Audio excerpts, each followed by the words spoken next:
High বন্ধুরা, আপনারা সবাই কেমন আছেন? আপনারা তো পিরামিডের নাম এর আগে অনেকেই শুনেছেন, তবে পিরামিড সম্পর্কে অনেক তথ্য আপনাদের সামনে অজানা। তাই জন্য আমি আপনাদের সামনে পিরামিড সম্পর্কে কিছু তথ্য নিয়ে এসেছি। তাই দেরি না করে আপনারা আমার ভিডিওটা অনুগ্রহ করে সাবস্ক্রাইব করুন, যাতে পরবর্তী ভিডিওগুলো আপনার সামনে আসতে পারে এবং আমার এই অজানা তথ্যগুলো আপনি সহজে জানতে পারেন। তাই দেরি না করে আমি ভিডিওটা শুরু করছি। আর একটা অনুগ্রহ করার কথা যে আপনারা ভিডিওটা স্কিপ করবেন না, পুরোটা দেখবেন। পিরামিড তৈরির রহস্য প্রাচীন মিশরের ইতিহাসের একটি অন্যতম আকর্ষণীয় বিষয়। প্রাচীন মিশরের লোকেরা প্রায় 4500 বছর আগে গিজার বিশাল পিরামিডগুলো তৈরি করেছিল। সবচেয়ে বিখ্যাত পিরামিড হলো গিজার পিরামিড, যা ফেরাও খুফুর জন্য নির্মিত হয়েছিল।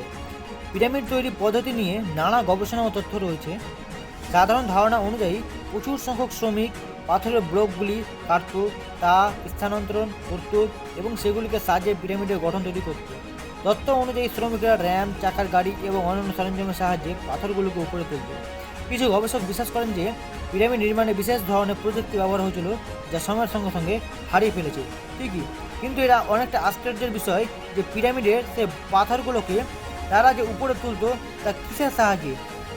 আজকের বর্তমান প্রযুক্তি ছাড়া তো আর কোনো উপায় নাই, কিন্তু তারা এতটা অ্যাডভান্স কী করে হলো তা নিয়ে বিজ্ঞানীদের মধ্যে অনেকেই বিস্মিত রয়েছেন এবং এসব তথ্য অজানা এখনও রয়ে গেছে। যেখানে এক একটি পাথরের ওজন ছিল 10 থেকে 20 টন এবং এই ওজনের পাথরগুলোকে অনেক জায়গা থেকে নিয়ে আসতে হতো, অর্থাৎ দূরবর্তী এলাকা থেকে, কিন্তু এনে আবার উপরে তুলতে হতো।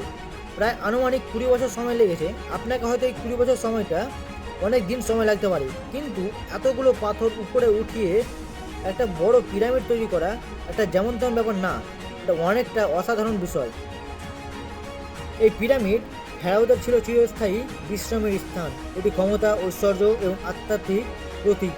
মিশরীয়রা বিশ্বাস করত ফেরাওরা মৃত্যুর পরে দেবতাদের সঙ্গে মিলিত হয়।